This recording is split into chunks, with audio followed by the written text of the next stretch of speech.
बिस्मिल्लाहिर्रहमानिर्रहीम, अस्सलाम वालेकुम। मैं मोहम्मद उस्मान और आप देख रहे हैं प्रोग्राम हरफराज और ये मकबूल जान के साथ।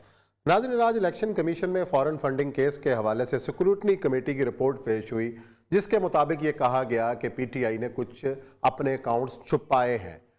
रिपोर्ट पर वफाकी वज़ीर इत्तलात फवाद चौधरी साहब ने प्रेस कॉन्फ्रेंस की और जो मीडिया के डायरेक्टर्स और मीडिया जो हाउसेज और उसमें बैठे लोगों को उन्होंने कहा कि जी ये फेक न्यूज़ है और फेक न्यूज़ की तस्दीक नहीं की गई, असल में स्टोरी क्या है, क्या से क्या बना दी गई। उन्होंने अपना एक मौक़िफ़ पेश किया, उस पर भी करेंगे बात, लेकिन फ़ॉरेन फंडिंग केस है क्या और आखिर इतने साल गुजरने के बावजूद ये इसका फ़ैसला क्यों नहीं आया, ये है आज का हमारा मौजू। साथ ही एक ऑडियो लीक होती है मरीम नवाज साहिबा की और परवेज़ रशीद साहब जो उस वक़्त वज़ीर इत्तलात थे, उनके दरमियान कॉन्वर्सेशन आज फिर मीडिया का मौजू बनी हुई है और उससे जुड़े एक शख्सियत जो है वो भी आज हमारी मेहमान होगी। जिक्र करेंगे सुप्रीम कोर्ट कराची रजिस्ट्री का, जिसमें तारिक रोड पे जो मस्जिद के हवाले से जो हुक्म था उस पर क्या बातचीत हुई, उसकी पेशरफ्त क्या हुई, अब इस पर मामला है क्या, इसका होगा जिक्र। लेकिन बढ़ते हैं अपने पहले मौजू की जानिब। आर्या साहब जो हैं वो तुर्की में मौजूद हैं और आज उनसे बात भी करेंगे कि तुर्की और पाकिस्तान के जो दोनों मुल्क जो हैं माशी हवाले से बहरान का शिकार हैं और दोनों मुल्कों की क़यादत किस तरीके से अपने अवाम को इस बहरान से निकालने के लिए कोशा हैं, उनसे भी करेंगे बात। आर्या साहब, ओवर टू यू। देखिए, तो फॉरेन फंडिंग का केस है। मुझे लगता यह है कि PTI ने और बाकी लोगों ने मिलके अपनी बाकी सारी चीजों को डिफ्यूज करने के लिए बनाया हुआ है। अगर तो इलेक्शन कमीशन का जो वो एक्ट है, जो इख्तियारात पढ़ लिए जाएं तो ऐसे लगता है कि जैसे पंजाबी में कहते हैं पानी में मदानी मारना, यानी कि निकलेगा क्या, निकलने के निकल भी आए तो क्या कर सकती है इलेक्शन कमीशन या क्या चीज उसके इख्तियार में अंदर है। सबसे बात पहली इख्तियार तो ये है कि वो जितना फंड समझेगा कि ये ज्यादा, जैसे उन्होंने कहा है कि 310 मिलियन के करीब, जिस जो रिपोर्ट है इसके अंदर जो सूरत हाल है कि 310 मिलियन छुपाए हैं, तो वो कहेगा जी 310 मिलियन वापस जमा करा दो, ये जब्त करा सकता है। दूसरा ये है कि वो इलेक्शन सिंबल जो है वो उससे छीन सकता है। पार्टी को तो खैर बैन नहीं करता इलेक्शन सिंबल, तो इमरान खान साहब बल्ले की जगह कुछ और चीज रख लेंगे। मेरा ख्याल है इमरान खान साहब को चीनी की बोरी रख लेना चाहिए, कम से कम अपना इंतखाबी निशान अच्छा, है ये सारे से, सिनेरियो के अंदर औरिया साहब जो प्रेस कॉन्फ्रेंस आज वफाकी वज़ीर इत्तलात फवाद चौधरी साहब ने की है और इसके फैसले की जो भी स्क्रूटनी कमेटी की रिपोर्ट के हवाले से हुकूमती मौक़िफ़ जो पेश किया है, PTI का जो मौक़िफ़ पेश किया है, उसको ज़रा सुन लें, फिर आपको बात करने में आसानी रहेगी। सुनाएं जी फवाद चौधरी साहब। जो अकाउंट्स जो PTI के थे वो 26 है।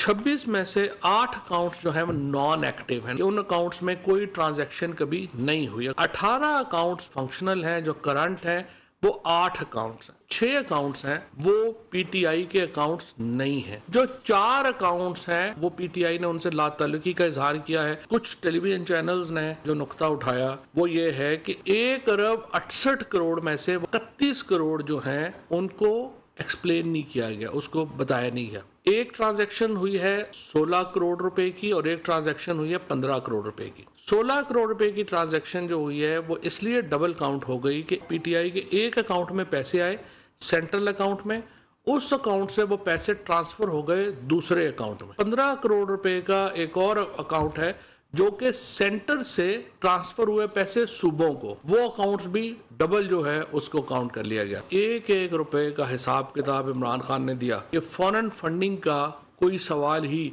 इसमें पैदा जो है वो नहीं हुआ। इलेक्शन कमीशन जो है वो तमाम पार्टीज की फंडिंग को एक कंपैरिजन लोगों के सामने रखे। नवाज शरीफ साहब ने तो ये हद की कि उन्होंने नून लीग का अकाउंट भी इस्तेमाल किया मनी लॉन्ड्रिंग के लिए।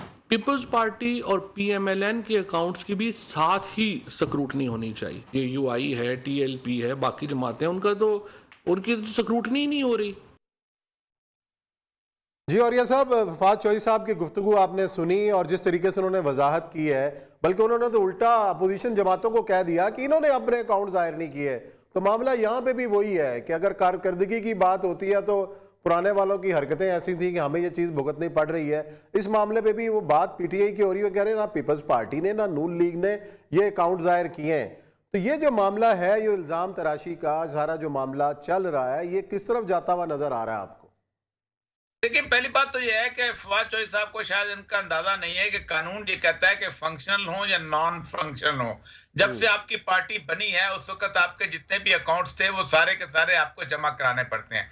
डेड अकाउंट का मतलब ये नहीं होता कि डेड अकाउंट जो है वो आपकी ऑडिट की लिस्ट से बाहर निकल गया है। डेड अकाउंट ही रहता है, उसमें कितने पैसे आए। आप एक अकाउंट को 4 महीने के लिए खोलते हैं, उसके अंदर 1 लाख रुपए या 50 लाख रुपए या 3 करोड़ रुपए जमा कर लेते हैं और उसके बाद एक दिन निकाल लेते हैं और कहते हैं अब तो वहां जीरो हो गया, मैं तो अकाउंट पेश नहीं करता।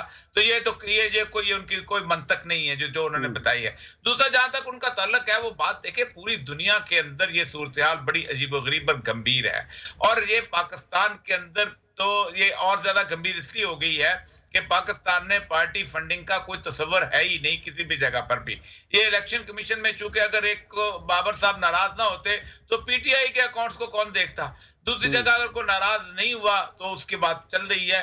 ये असल मसला ये है कि मैं इसलिए कहता हूं कि ये नॉन इशू ऐसा है कि आप देखिए कारकर्दगी देखें ना खान साहब की क्या जा रही है, पूरे पाकिस्तान के अंदर क्या सूरत-ए-हाल जा रही है। अपने आप को ब्रांड एम्बेसडर कहते हैं। भाई बात सारी ये है कि आपने कोई किसी स्वेटर को तो नहीं बेचना कि जो आप स्वेटर पहन के जनाब बड़े जबरदस्त तरीके से लंबे लंबे बाल रख के आया करते थे, या आपने कोई अपना किसी किस्म का ट्राउजर पहन के ब्रांड तो बिल्कुल, और ब्रांड तो कॉर्पोरेट कल्चर की नुमाइंदगी होती है और आप बातें करते हैं कि अपना कॉर्पोरेट कल्चर के आप खिलाफ हैं। मसला बिल्कुल और है। मैंने पहले दिन से कह रहा हूं कि ये जो पार्टी फंडिंग केस है, ये एक दफा इनके हाथ आ गया है और उसके बाद उसको वो चलाए जा रहे हैं। वो जो नईमुल हक से हमसे एक दफा बात की, मरहूम हम तो वहां मौजूद थे, खान साहब भी मौजूद थे, तो खान साहब ने के सामने उसने कहा कि मैंने उससे कहा था मैं हैंडल कर सकता हूं बड़ी आसानी से, लेकिन खान साहब ने कहा नहीं, मैं इसको कुछ सुनना नहीं चाहता। असल मसला ये है, इतना केस अगर पहले दिन से होता तो 4 दिन के अंदर मसला खत्म हो जाता। कितने अकाउंट हैं आप खुद सोचे ना। एक ऑडिट रिपोर्ट जो है वो बनते हुए 5-6 साल हो गए हैं। ये क्या मुल्क है भाई इसके अंदर। अच्छा, इतने में तो बाकी सारी पार्टियों के अकाउंट्स भी आ सकते थे। अब होगा क्या, इन लिeu ऑफ दैट बाकी पार्टियों के शुरू होंगे और वहां चलता जाएगा, कभी ये चलता जाता है। कारकर्दगी के ऊपर ना मीडिया डिस्कस करता है ना कोई और बात बताता है। आपने इकोनॉमी को किस लेवल पे लेके आ गए, पाकिस्तान का मुल्क। नहीं, वो वजीर आजम तो कह रहे हैं कि जनाब अपना ब्रांड बेचो, मैं आपका ब्रांड हूं, आप क्यों नहीं बेच पा रहे मुझे, मैं ब्रांड हूं। आपका वजीर आजम चोर नहीं है, आपका वजीर आजम करप्ट नहीं है, ये बताओ पब्लिक को। और ये भी बताओ कि जी नवंबर के महीने की निस्बत दिसंबर में महंगाई कम हुई है। देखिए पहली बात तो ये है कि इमरान खान से अगर बिकते होते तो पूरी दुनिया से आप देखें ना, आपने 30-35 अरब के करीब आपने तखमीना लगाया था कि आप जब बादशाह डैम फलाने डैम में पैसे आ जाएंगे। अब वो साथ अपना हमारे जस्टिस साहब जो हैं साकिब निसार साहब, वो भी साथ मिल गए। आपने पूरे दुनिया के अंदर यूं बजाई, वो ब्रांड तो चला नहीं। अगर ब्रांड चलता होता तो पैसे आते। और एक सारे के सारे पाकिस्तानी, एक तो हमने बहुत पाकिस्तानी जो ओवरसीज पाकिस्तानी को यूं समझ लिया हुआ है कि जैसे पूरी दुनिया के अंदर पता नहीं क्या चीज। एक भी तो आपके यहाँ बिलियनियर नहीं है। दुनिया की जो बड़े बड़े लिस्ट आते हैं, आप बताएं पाकिस्तानी उनमें है कहां। इंडिया तो फिर आ जाते हैं बाकी लोग। तो आपने एक तो बैरूने मुल्क पाकिस्तान को यूं समझा हुआ है, जो 4 मस्जिदें बना लेते हैं, 4 मदरसों को फंड दे देते हैं, 3-4 और चीजें। ये बैरूने पाकिस्तानी जो है, जो शायद पाकिस्तान की 4000 बिलियन की जो इकोनॉमी है उसके से भी ज्यादा इनके पास पैसा है। और ये पाकिस्तान का 116 अरब डॉलर का कर्जा उतार देंगे और ये पाकिस्तान का 204 अरब डॉलर का इंटरनल कर्जा उतार देंगे। ये पता नहीं क्या चीज है, आप सोच नहीं सकते। ये मुल्क जो है पाकिस्तान का गरीब किसान चला रहा है। वो गरीब किसान जो कि वहां पर दोपहर की धूप के अंदर, जून जुलाई के अंदर गर्म पानी के अंदर खड़े होकर चावल लगाता है। वो किसान जो कि कपास लगाता है, जो कि सुबह सवेरे उठ के हल चलाता है। वो मजदूरी करने वाला बंदा जो कि वहां बाहर बैठा हुआ है। आप देखें गल्फ से तो पैसे नहीं आते ना, वहां तो बेचारे गरीब मजदूर हैं। वो फॉरेन एक्सचेंज रेमिटेंसेस भेजते हैं क्योंकि उनके वालिदैन के पास और कोई पैसा ही नहीं होता खर्च करने के लिए। वो जो 1500-1600 रियाल लेता है, उसमें से वो कुछ रियाल जो है वो बेच देता है। ये है असल में पाकिस्तान की हैसियत। अब ब्रांड कहां बेचा है आपने? ब्रांड बिकता होता तो पाकिस्तान का कर्जा ही उतर जाता। अच्छा, नवाज शरीफ साहब ने कर्ज उतारो मुल्क सवारा शुरू की थी, उसका भी लोग कहते हैं पैसा आया ही इतना नहीं है। असल मसला यह है कि हम ब्रांड कहां बेचेंगे भाई? ब्रांड नहीं बिकते होते, मुल्क बिकते होते हैं, कौम बिकती होती है, उनकी प्रोडक्ट बिकती होती है। आपका मसला ये है कि आप तो आपके यहाँ जो इंडस्ट्रियलिस्ट है उसने आज तस्वर ही नहीं किया हुआ किसी का। अब देखें तुर्की की मैं बात आपको बताऊं, हैरान कुन बात है कि Germany, France, Netherland, Denmark, Finland, Sweden, Canada, Norway, New Zealand, इनके 10 सफीरों ने बैठ के वहां पर कहा कि एक बंदा है जिसका नाम है उस्मान कोवार, इसको रिहा कर दो। अब ये अरबपति है यहाँ का, इसको अरदगान साहब ने बंद किया हुआ है। अब अरदगान ने कहा है कि तुम कौन होते हो, इसने 2016 की कू के अंदर मेरे साथ शिरकत की थी और इसको हम नहीं कर। वो कहते हैं टेस्ट केस है तुर्की की जुडिशरी का और तुर्की की उसके जमहूरियत का भी। अब आपको बताएं पाकिस्तान के, मैं कभी कभी सोचता हूं पाकिस्तान सजा मिल रही है ना अर्दवान साहब चैनल, को, उनकी इकोनॉमी को देख लें कितना बड़ा धचका लगा है और गुज़िश्ता दिनों जो लेकिन लीरा देखिए, है मैं 9 रुपए बताऊं, पे जा पहुंचा, उस बारे में क्या कर रहे हैं अर्दवान साहब? उस्मान साहब अर्दगान ने सारे लोगों को इकट्ठा किया। उसने कहा जो आप चीज खरीदेंगे बाहर से एक्सपोर्ट करेंगे 25% वो लीरा के अंदर आप उसको पेमेंट करेंगे। नंबर अच्छा। 2, अगर आप वहां से कुछ सेल करेंगे तो 25% लीरा में होगी। उसके बाद बाकी हमारा हम तो स्टेट बैंक को आजादी दे रहे हैं, उस स्टेट बैंक को कहा है कि तुम 25% जो है लीरा जो है वो डॉलर जो है मार्केट से खरीदो। इकोनॉमी उन्होंने स्टेबलाइज कर लिया है। देखिए मसला सारा ये है कि असल में 20 अरब 2002 में 36 अरब डॉलर पे थी उसकी एक्सपोर्ट सिर्फ, और अर्दगान लेके आया है आज 2021 में 225 अरब डॉलर।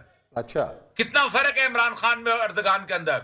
ये गिरते गिरते भी, बिल्डिंग गिरते गिरते भी इतनी आसानी से नहीं है। उसके बावजूद मैं आज तुर्की के बाजारों में घूम रहा था, लोग कहते हैं हमें कोई मसला नहीं है अगर कोविड ना हो। अब तो लोगों ने, मैं बाजार कोना में था तो आपने देखें वो जो बड़ा ग्रैंड बाजार है उसके भी लोगों ने मास्क उतारे हुए थे और बड़े आराम से घूम रहे थे।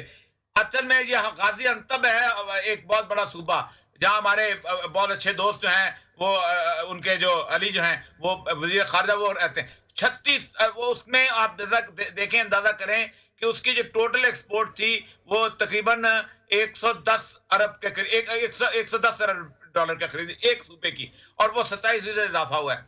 उनकी प्रोडक्शन चल रही है, बाजार ठीक चल रहे हैं। आपके यहाँ तो मसला यह है कि आपने सब्सिडी दी तो फैसलाबाद वालों ने माल बनाना शुरू किया।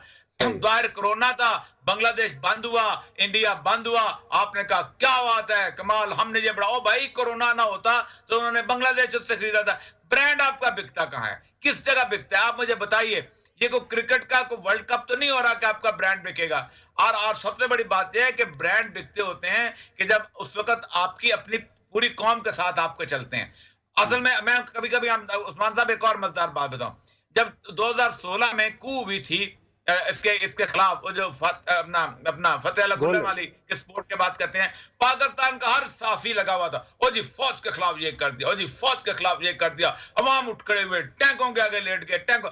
आज पूरी दुनिया पता क्या कह रही है, पूरी दुनिया कह रही है कि अर्दगान जो है उसने एक फेक वो की थी और उसके साथ उसने आज का डिक्टोरियल रजीम आ गई है और जालिम बन गया है, जमहूरियत को तबाह बर्बाद कर रहा है। अब ये कहां जाएंगे ये सारे के सारे?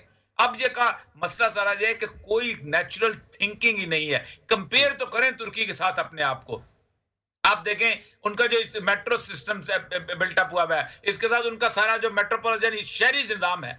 आपके यहाँ तो एक ना नून लीग, ना पीपल पार्टी, ना पीटीआई, आपके यहाँ कोई एक किस्म का बलदियाती निजाम ही नहीं आ सके। आपको इस्तांबुल जैसा शहर मिल जाए, आप अगले दिन गंदगी का ढेर बना देंगे। जब तक वो टर्की की फर्म यहाँ लाहौर में रही है, शहबाज शरीफ के जमाने में लाहौर साफ था। जिस दिन आपने उसको कहा खुदा हाफिज हम खुद चला लेंगे, हम तो बड़े अदालतों में चले गए। बदकिस्मती ये है कि दोस्त मुल्क की जो कंपनी है वो अदालतों में लड़ाई लड़ रही है। बहुत शुक्रिया, और ये सब ब्रेक ले रहा हूँ, ब्रेक के बाद आएंगे तो फिर अगले मौजू की जाने बढ़ते हैं।